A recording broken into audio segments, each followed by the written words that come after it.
Profeta Jeremias 48, e o destino de Moabe, o rugido da profecia em meio ao caos adentre conosco, as páginas da Bíblia não apenas como um livro antigo, mas como um registro vivo da interação divina com a história humana. Hoje nosso foco repousa sobre um capítulo que se destaca por sua intensidade e detalhes de Jeremias 48. Aqui somos transportados para um cenário de juízo e lamento, onde a voz do profeta Jeremias, ecoando a própria voz de Deus, se ergue para anunciar a queda de Moabe, um reino vizinho a Israel. Mas por que Moabe? E o que essa profecia aparentemente tão específica e distante tem a nos dizer hoje? Este estudo aprofundado irá desvendar as camadas de Jeremias 48, revelando não apenas a história de um povo, mas princípios universais sobre orgulho e juízo divino, arrependimento e a soberania de Deus sobre todas as nações. Prepare-se para uma jornada que transcende o tempo, guiada por uma linguagem fluida e natural perfeita, para ser narrada e refletida em seu blog, Contexto Histórico e Geográfico Moabe, no cenário bíblico. Para compreender a profundidade do lamento em Jeremias 48, é fundamental situar Moabe em seu devido lugar na história bíblica. Localização estratégica. Moabe era um reino localizado a leste do Mar Morto, numa região montanhosa e fértil, o que lhe conferia prosperidade agrícola e uma posição estratégica nas rotas comerciais. Sua capital era Kiriat Jearim, ou Kir de Moabe. Relação com Israel. A relação entre Israel e Moabe foi historicamente complexa e muitas vezes antagônica. Descendentes de Ló, Gênesis 17 e 37, os moabitas eram parentes distantes dos israelitas, mas essa ligação familiar não impediu conflitos. Desde a recusa em permitir a passagem dos israelitas pelo seu território no Êxodo números 22 a 24, até as incursões militares e a adoração a deuses pagãos como Quemós e Milcom, Reis 11 e 17, a tensão era constante. A lei de Moisés proibia que moabitas e amonitas entrassem na congregação do Senhor. Deuteronômio 23, um reflexo da hostilidade passada. O tempo de Jeremias, o profeta Jeremias, viveu num período turbulento na história de Judá, marcado pela ascensão do Império Babilônico e a iminência do exílio. Deus o levantou para proclamar mensagens de juízo não apenas a Judá, mas também às nações vizinhas, incluindo Moabe, como parte de um plano divino, maior de purificação e soberania, sobre todo o mundo conhecido. O orgulho de Moabe, a semente da queda. Jeremias 48 é categórico em identificar a raiz da destruição de Moabe, o seu orgulho. O texto ressoa com referências a essa altivez que se manifestava de diversas formas. Autoconfiança e prosperidade. Moabe era uma nação próspera e relativamente segura. Seu povo confiava em suas riquezas, em seus campos férteis e em suas fortalezas, acreditando-se invulneráveis. O texto fala de Moabe, confiando em suas obras e em seus tesouros. Jeremias 48 e 7. Essa autossuficiência gerou uma arrogância que os impedia de reconhecer a soberania de Deus.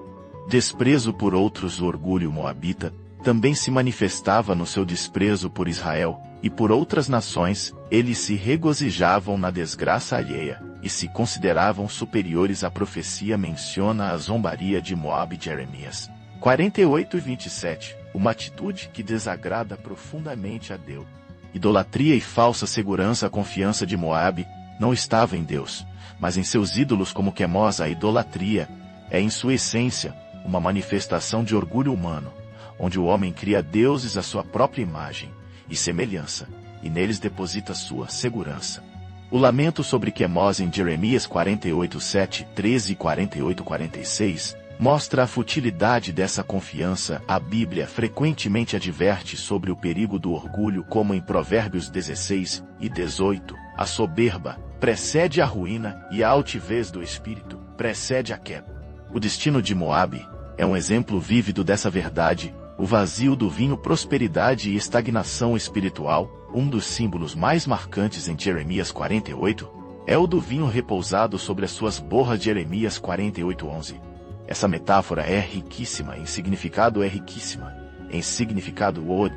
Prosperidade não interrompida. Moabe nunca foi totalmente esvaziado de seus habitantes, ou seja, nunca experimentou um exílio completo e devastador como Israel. E Judá, seus vasos, cidades e vilas, não foram derramados de um lugar para outro. Isso implicava uma estabilidade e uma prosperidade contínuas. Consequência da estagnação, no entanto, essa estabilidade que a princípio parecia uma bênção tornou-se uma maldição espiritual, assim como o vinho, que nunca é mudado de vaso azeda e perde sua qualidade. A ausência de adversidades significativas impediu Moabe de amadurecer espiritualmente, de se purificar.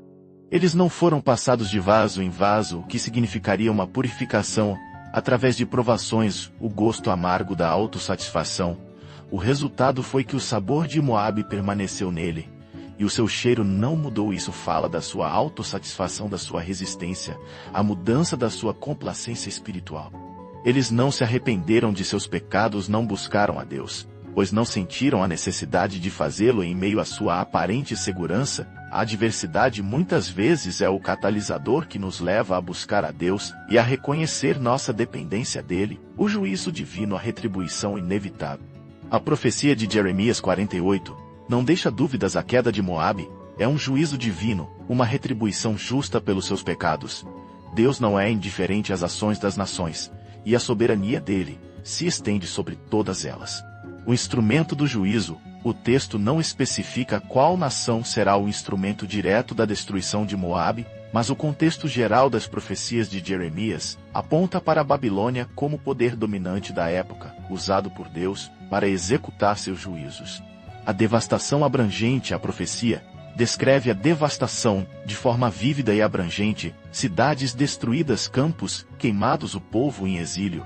O lamento generalizado. Nomes de cidades como Nebo, Kiriat Shearim, Oronaim, Zor e Luit são mencionados, enfatizando a totalidade da destruição. A ruína dos ídolos. A queda de Moabe não é apenas a ruína de seu povo e de suas cidades, mas também a ruína de seus deuses. Quemos, o ídolo principal, será levado cativo junto com seus sacerdotes e príncipes. Jeremias 48:7 e 46. Isso demonstra que os ídolos são impotentes para salvar, e que o único Deus verdadeiro é o Senhor. A humilhação do orgulhoso. O juízo de Deus é particularmente severo contra o orgulho de Moabe. Aquele que se exaltou será humilhado, e sua glória se transformará em vergonha. Jeremias 48:26 a 27, 39 e 9. Este é um tema recorrente na Bíblia. Deus resiste aos soberbos, mas dá graça aos humildes. Tiago 4:6. O lamento do profeta e a compaixão divina. Apesar de ser uma profecia de juízo, de Jeremias 48 é permeado por um profundo lamento e até mesmo por uma compaixão surpreendente. O coração quebrado de Jeremias. O profeta Jeremias era conhecido como o profeta chorão, e seu lamento por Moabe é um reflexo de seu coração compassivo. Ele chora pelas cidades destruídas pelo povo, em sofrimento pelas videiras de Sibma, que se secam. Jeremias 48:32. Seu lamento é um eco do próprio lamento divino, a dor de Deus pelo juízo. Embora Deus seja justo em seus juízos, ele não se deleita na destruição. Há uma tristeza divina pela necessidade de trazer juízo sobre aqueles que persistentemente se recusam a se arrepender.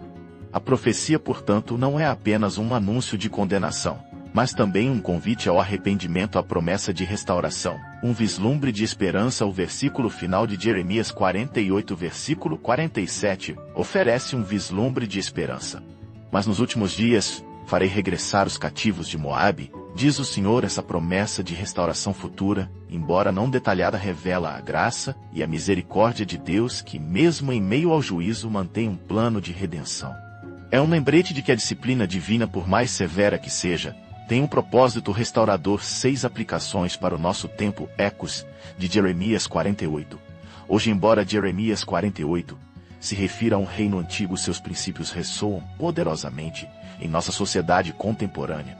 O perigo do orgulho coletivo e individual. O orgulho ainda é uma das maiores barreiras entre o ser humano e Deus. Nações, instituições e indivíduos podem cair na armadilha da autossuficiência e do desprezo pelos outros. A lição de Moabe nos adverte a cultivarmos a humildade e a reconhecermos nossa dependência de Deus. A armadilha da prosperidade sem propósito. A estagnação de Moabe nos lembra que a prosperidade material sem crescimento espiritual pode ser uma benção disfarçada de maldição.